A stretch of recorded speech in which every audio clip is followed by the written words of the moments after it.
Title of today's sermon is What's Love Got to Do with It? Little Tina Turner reference. If you're at least as old as me, I doubt my kids even have a clue who Tina Turner is. But I figured today, with it being Valentine's Day and the feast of St. Valentine being an actual ancient church holiday, it might be fun to lean into this holiday a little bit this morning. So with it being the love holiday, I thought it would be fun to share the stage this morning with my beautiful and talented love of my life. So Esther and I are going to she's going to come up. I'm going to scoot just a little bit. Esther and I are actually going to tag team this message, which really is only different from a normal Sunday in that Esther can actually punch me when I tell embarrassing stories rather than just shoot me dirty looks like she normally does. So please welcome my lovely and brilliant wife, Esther. You guys may be shocked to hear this, but we don't really celebrate Valentine's Day in our house.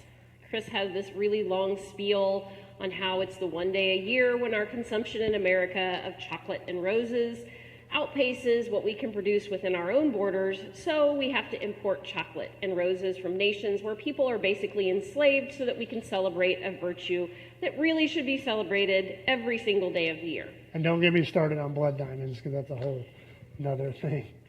It's a really great lecture, I promise, and one you should ask him about.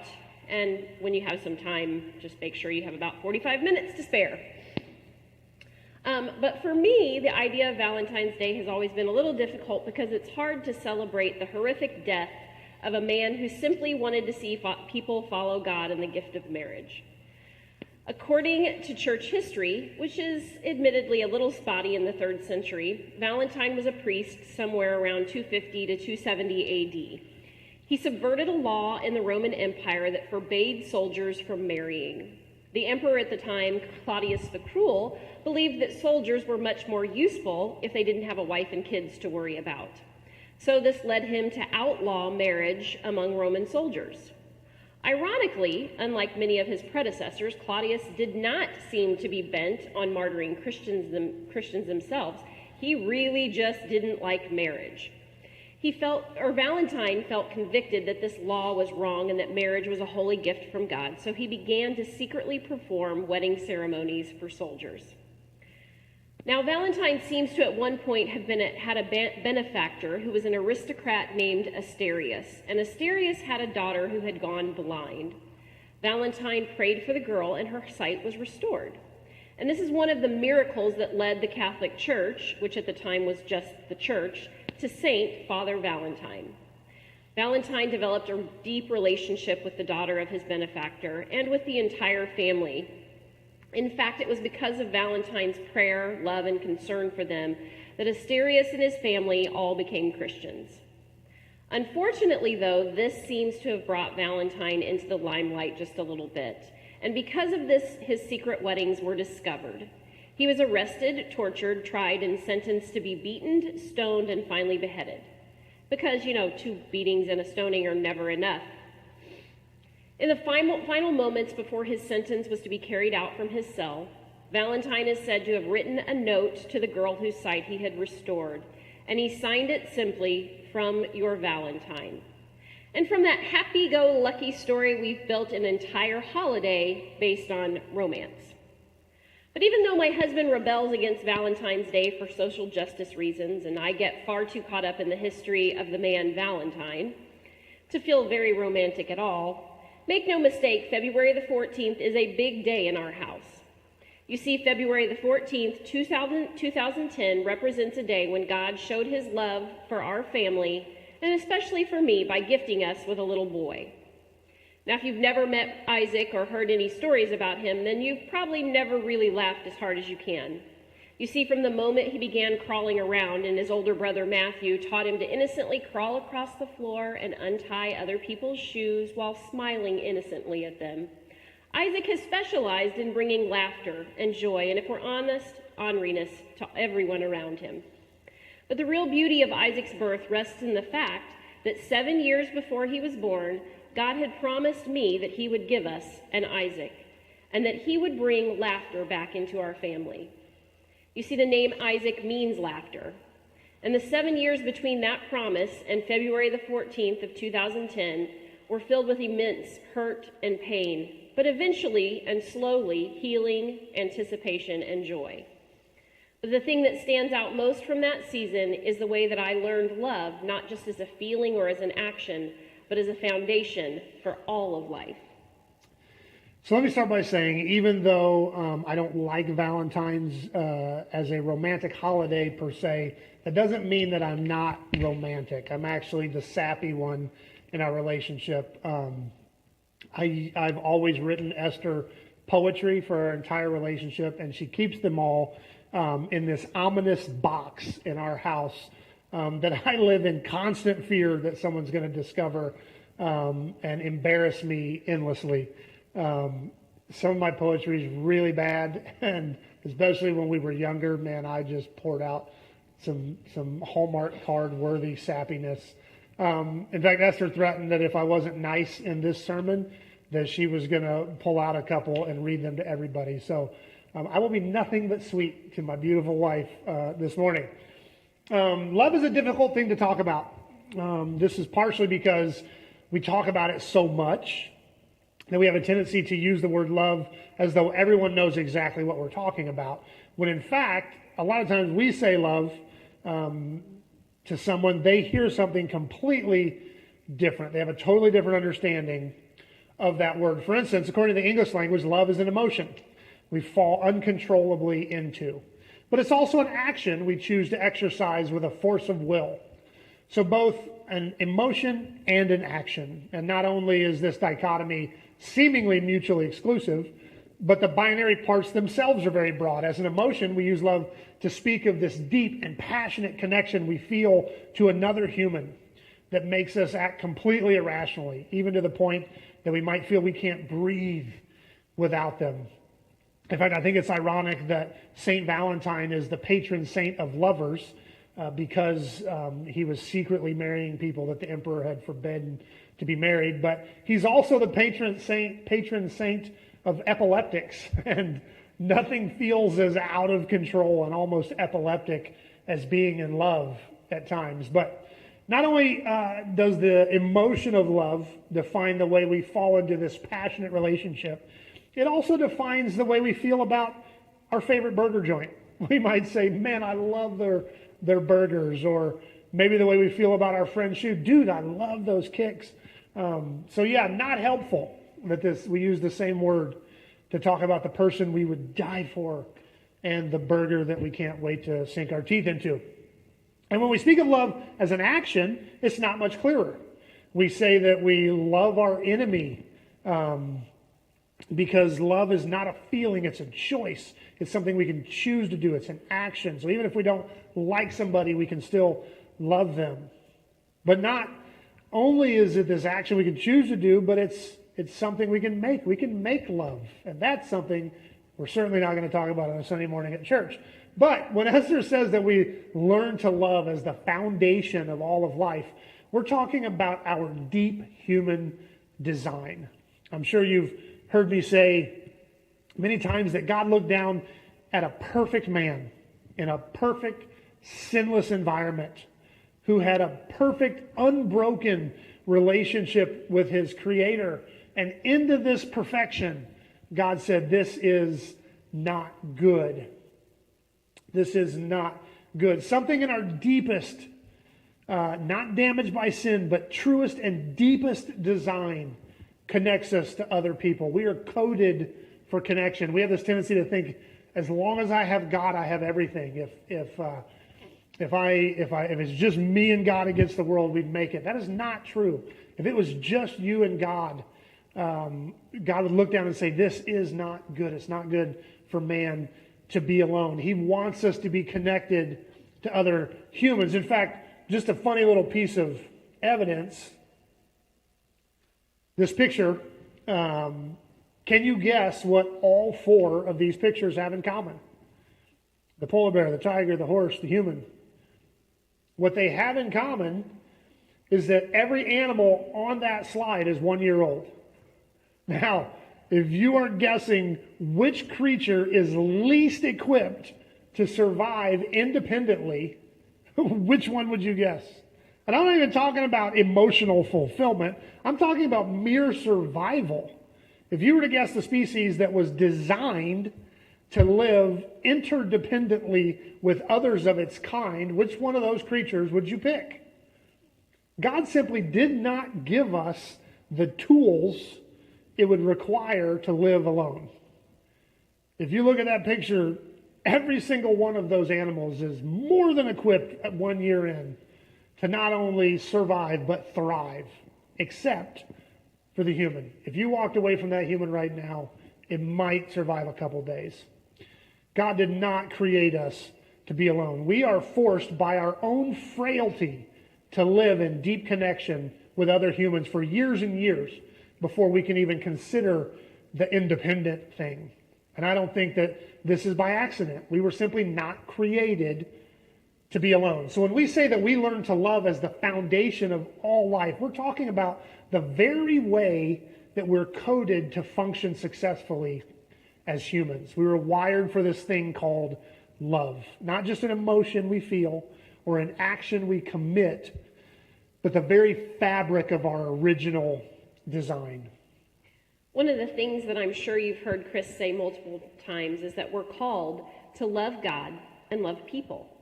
It's a seemingly simple statement, and it's one of the foundational beliefs here at Open Table. Chris often jokes that he'll move on to Christianity 201 when he finally passes 101. But right now, his hands are full with learning to love God and love people. You see, we get that little statement from Mark 12:29-31, which reads like this. Jesus replied, "The most important commandment is this. Listen, O Israel, the Lord our God is the one and only Lord. And you must love the Lord your God with all your heart, all your soul, all your mind, and all your strength. The second is equally important. Love your neighbor as yourself. No other commandment is greater than these." Now, over the past couple thousand years, there's been very much debate and disagreement over exactly how this verse is supposed to be lived out and even what it means. But this morning, I want to look at it in just a little bit different light than maybe we normally would. Because I can't help but wonder, what if there is something more here for us than to simply love God and love others? What if as we dig into this seemingly elementary concept, we find more? What if Jesus gave us these simple commands because he knew we could spend our entire lives leaning into these two statements and still never, ever find the bottom of his unending love for us? This week, as I mulled over these three verses that I probably memorized before I even started school, I was struck by the order in which Jesus laid out what he claims is the summation of the entire Torah. First, he tells us to learn to love him with everything that we are, our bodies, our emotions, our intellect. And then he tells us to love our neighbors in the same way we love ourselves. I believe there's something very important about the specific structure of this command that I want to lay out just a little bit, and then I'll allow Chris to dissect and expand on my thoughts. This week, as I dove into this passage that Chris assigned me, I was struck by something I'd never spent much time thinking about. In the beginning of these verses, I probably am keyed into this just a little bit more than I normally would be because I just finished reading through the Old Testament law. But listen to the beginning of this passage again. Jesus replied, "The most important commandment is this. Listen, O Israel, the Lord our God is the one and only Lord." You see, this passage falls in the midst of the frantic activity of Jesus' final week before he goes to the cross. And as we read these passages, the religious leaders seem desperate to find a way to trap Jesus. Throughout the Gospels, they question Jesus' theology, often, I think, just trying to co-opt his popularity to their team. But this final week, the gloves came off and they were trying really hard to fully discredit Jesus. You see, the problem is they needed to get rid of him before his message completely toppled the delicate balance of power that they had created. The Jewish leaders survived because the common people believed that they needed the Jewish leaders to have any access to God and to his holiness. This gave the leaders a great deal of power. So Jesus' willingness to not only spend time with the rejects, the cast-offs, the unclean, and the undesirables, but even more the way he constantly reinforced their intrinsic value made him dangerous. The Jewish leaders survived on being separate and set apart from the common people. All of their power hinged on that elevated position, and Jesus didn't function anywhere near that same way. He had this unique way to prove his closeness to God by doing incredible signs and wonders that validated his separateness. But rather than leveraging that distinction, Jesus instead ate and drank with sinners, and he touched unclean people, and he washed feet. The idea that someone who has access to God was also accessible was brand new, and it was completely subversive.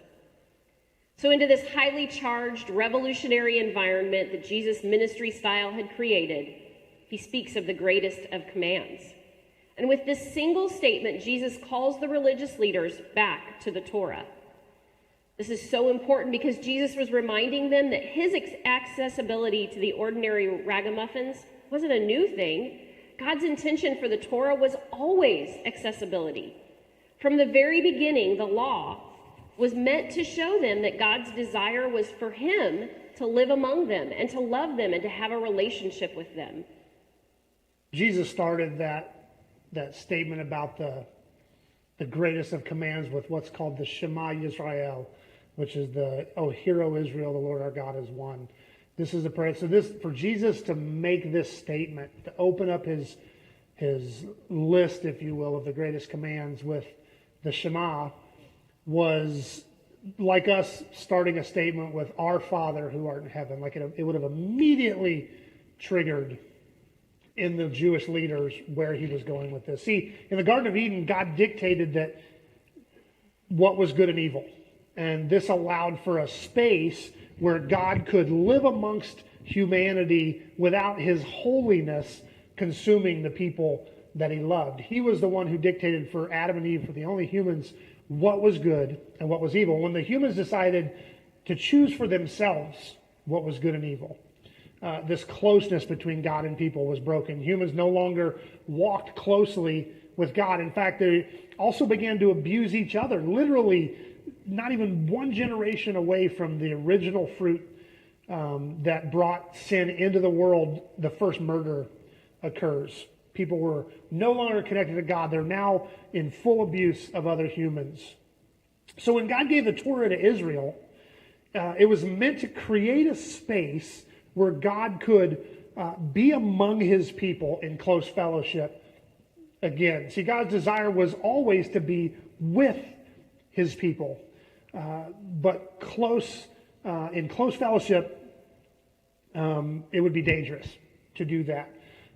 So one of the great kind of revelations of the Exodus story is the way that God's people could not endure God's glory. When the glory of God came down the mountain, the people, they had been prepared. Moses had told them, we're going to go to the mountain and see God. And the people were excited about it. And as soon as his glory came down, they fled. And they say, Moses, don't let us go. You go talk to God and come back and tell us what he says. One of the greatest revelations is that even God's people couldn't endure his glory. So God laid out for them ways to not only create a holy or set apart, the word holy means set apart, a holy or set apart, completely unique space where God and humans could interact. First, this was through worship. This included festivals and offerings and rituals, ways for humans to interact with God and to worship God. The second way this holy space was created was by God's ordained way that humans should treat other humans. This means the Torah is full of justice and mercy and compassion for fellow humans. Some of it is incredibly mundane, like how you properly borrow an ox from somebody and how to see to it that if you catch something contagious, you don't spread it to other people, all the way down to ways that you make sure selling and buying in the marketplace is fair for everybody. The Torah is full of ways to love God and love people. And most beautifully built into this system is a way to fix the space between God and humans when something goes wrong. God wove into his Torah everything from ways to isolate if you need to, if you're ceremonially unclean, to ways to atone for sin when you completely mess up. God in his grace not only gave the way to holiness or separateness or set apartness, but a way back to holiness when you blow it. So in other words, God, all the way back to Mount Sinai, because he wanted to walk with his people, called his people to learn to love both God and people. Like no other God, Yahweh, the God of Abraham, Isaac, and Jacob, had given his people a manual that would allow God to be holy, but also to be accessible. This understanding of Torah had gotten lost, and I think when Jesus answered this question about what is the greatest commandment, he was reminding his listeners that his way, Jesus' way of living, both holy and accessible, wasn't a new thing. He was simply living a life of Torah.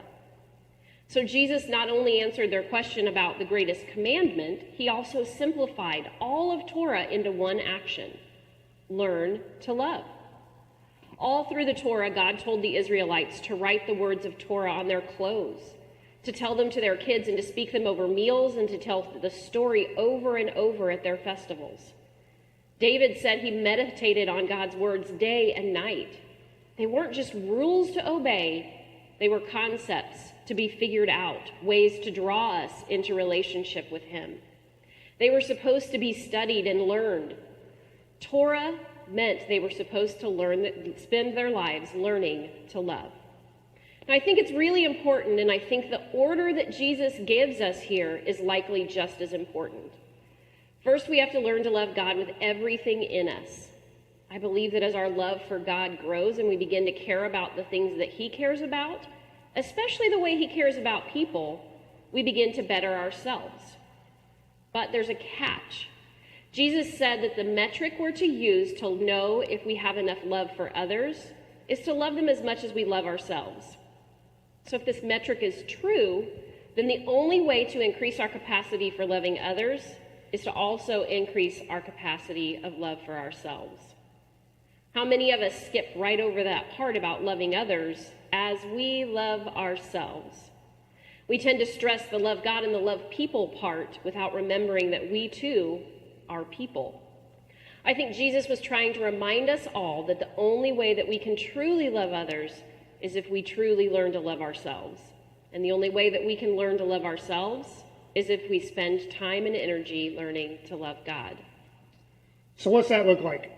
The clearest picture we have, of course, is 1 Corinthians 13, that passage that goes in 75% of all wedding ceremonies.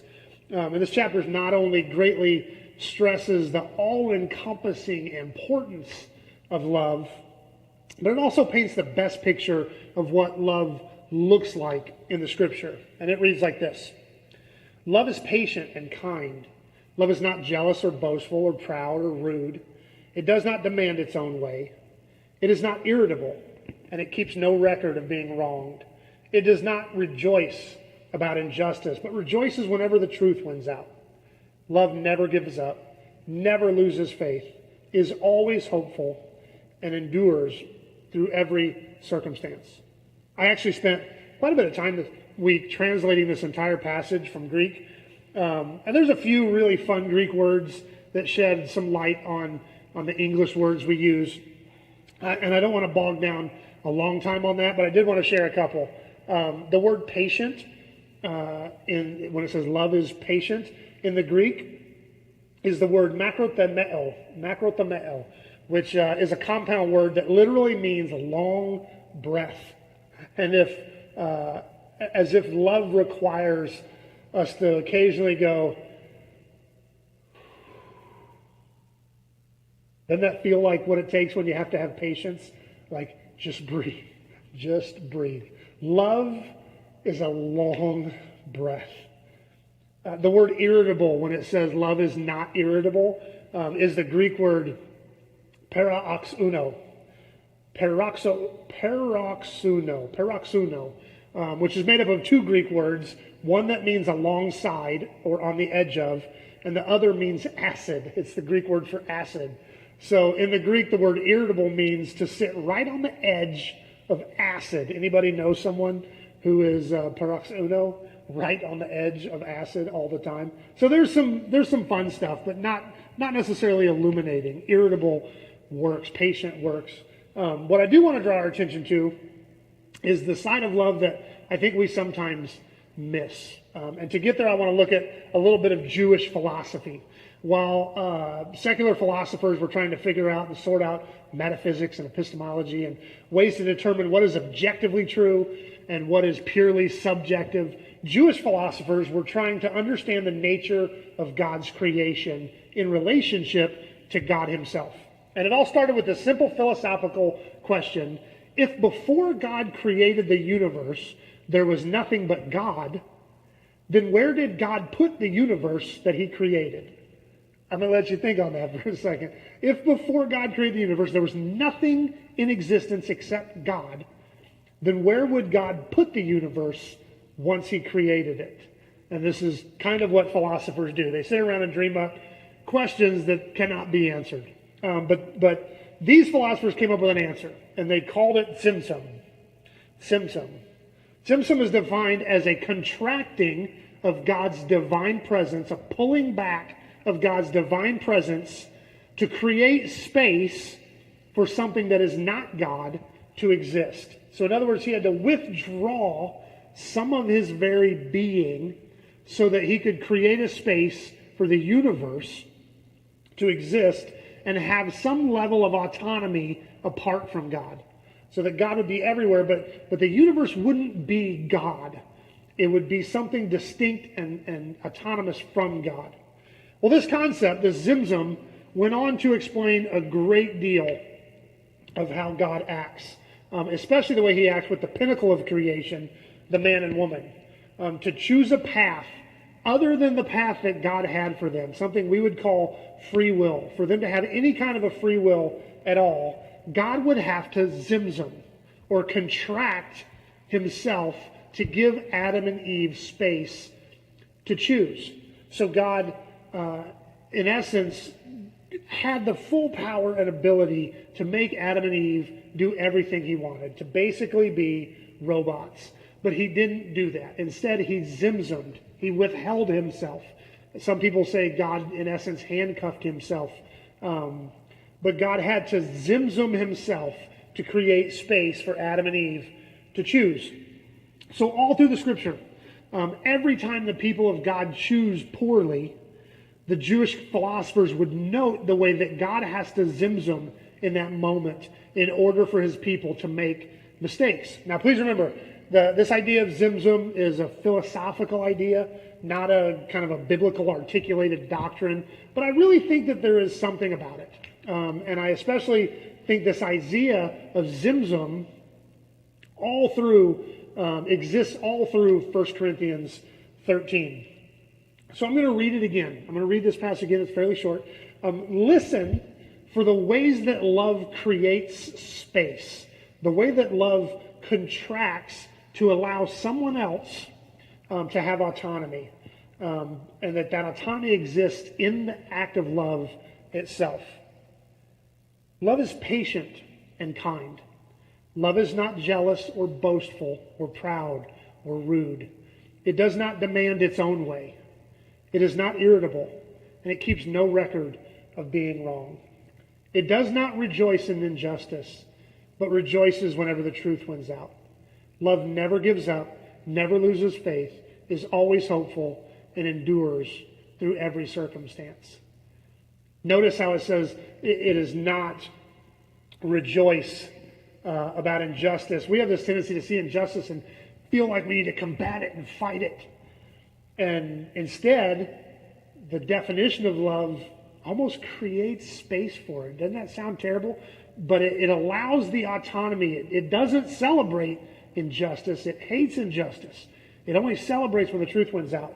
But it still allows the autonomy of injustice. It's a hard concept. Can you hear how love, while being the most faithful and enduring force in the entire universe, also manages to do so without controlling and while offering the other true autonomy? This concept that in order to truly love one another, we have to create space for the other to be themselves.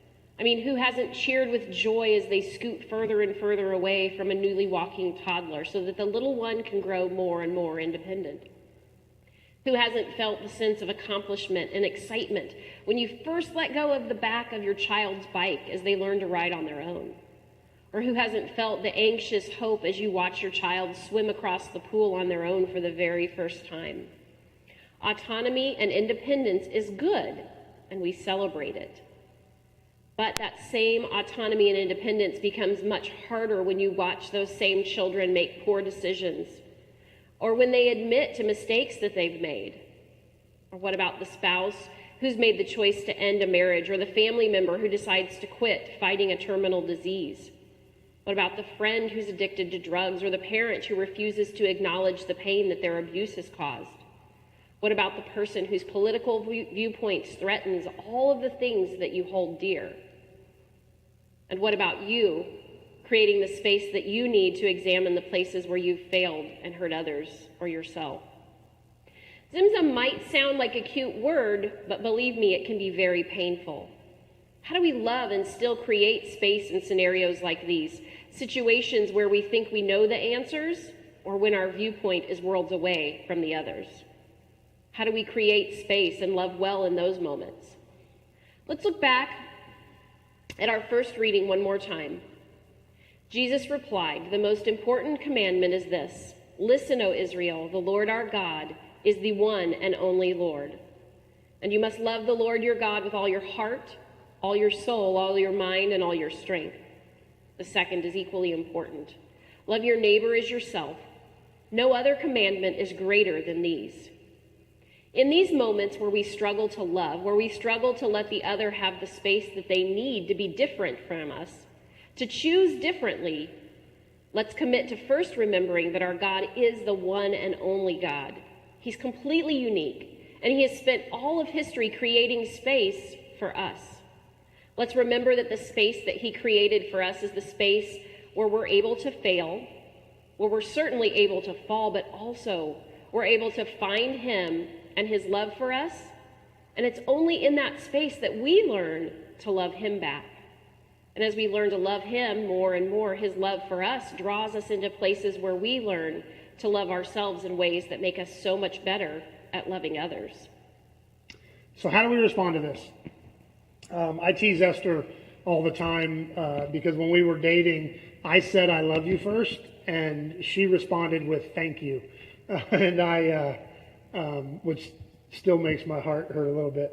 Now, I normally stop the story right there, but Esther, if she's around, always like jumps in or yells from the other room, "You gave me permission to say thank you," which is true. The actual way that this happened was knowing that we had not been together long enough for me to be saying this, explained that very reality to Esther. I said, I know we have not been together long enough for me to say this, and I don't want you to feel like you have to respond. In fact, feel free to just say thank you, but I love you. And taking me at my word, she said thank you. And obviously at 19 years old, I had no idea what I was doing. But I honestly believe that night might have been the first time that I experienced Zimzum. I had no desire to control or manipulate a response. I simply wanted her to know that I loved her. And in a weird way, I think that's a pretty good picture of the way God loves us. He comes quietly in a backwood town with no fanfare except for a few shepherds. He grows up as a carpenter, well outside the central hub of power and action. He preaches and heals and sets people free and feeds the hungry and reveals true justice and compassion and holiness. He loves God and he loves people, and he demands nothing. He simply invites. And in the end, he hangs on a cross, screaming out, "I love you," to a bunch of ragamuffins, begging his Father to forgive us. He's not leveraging power. He's not manipulating a response. He's offering us full autonomy. Jesus simply lays himself down as a love offering. And from this place of Zimzum, He simply invites you to say, thank you. So this morning I'd love to respond to this message first by saying, thank you. Set aside some time today. Sing a song, pray a prayer. Sit at the window and admire the frigid, cold beauty of God's creation and wonder at how amazingly creative He is. But respond to God's invitation somehow. Even if you've been a Christian as long as you can remember, He's inviting you today, and you should respond. He's screaming out to you, I love you. And He demands nothing but invites it. So say thank you to God. Don't listen to this message today about love and do that thing where you try to reduce it down to an action point that makes your life better immediately. Sometimes the right response is simply to worship God. And so first I ask you to do that today. The second way we'd love for you to respond to this message is to raise your capacity for loving others. Jesus said that we should love others the same amount we love ourselves. And frankly, our world needs us to be more loving. And the only way that we're going to love others better is if we increase our love for ourselves. And believe me, this isn't just wishy-washy self-help stuff. If the God of the universe, the maker of everything that is, has chosen to love you, has gone out of His gourd in love with you, to the point that He would give His only Son for you, then who in the world do you think you are to think you aren't worth loving? That is not okay. Come into alignment with God and love yourself because He first loved you. And finally, look for ways to zim-zum someone in your life on this day of love. Find ways to love on the people right where they are, while still allowing them to be fully and completely themselves. Maybe ask someone in your life how you might show them love, or maybe even look for someone on Facebook that you completely disagree with and find a way to show them kindness without trying to convince them to see things the way you do. Above all else, listen to Mark 12 as it commands us to love God and love people, not as a generic statement on how simple the Christian life is at its core, but rather commit yourself this morning to a lifelong journey of learning to love better and better and better every day. Let's pray. Heavenly Father, we know that we're only able to love because you first loved us. We're not loving at our core. We're wired for it. We desire it. We even desire to give it, but we're broken. But because you have loved us, because you have poured out your love for us, revealed it, proved it on the cross, and because, Jesus, you rose from the dead to overcome our greatest enemy, death, we know we have the power, because of your love for us, to love others, even to love ourselves. So God, we ask that you would give us the grace to love well. Help us to look at all of our interactions from the way we look our children in the face, to the way we say hello to someone in the grocery store, to the comments we make on Facebook. Help us to look for ways to love in all of those things. When you told us to love God and love people, it was not just a way of saying, be nice. It's a way of saying, this should permeate the way you do everything. The way we act at work, the way we act with our family, the way we act out in public, the way we act with our kids, the way we act with our worst enemies. Love should undergird all of that. And that is an uphill battle. So God, we ask for your grace to be loving people. That would make us different. That would make us holy, set apart, unique. And so that's what we ask for. You said, be holy, be set apart as your Father is holy and set apart. What could make us more different than being people who are driven and motivated by love? So on this day that we celebrate this idea of love, make us people who are driven and compelled by it. We ask this in Jesus' name. Amen.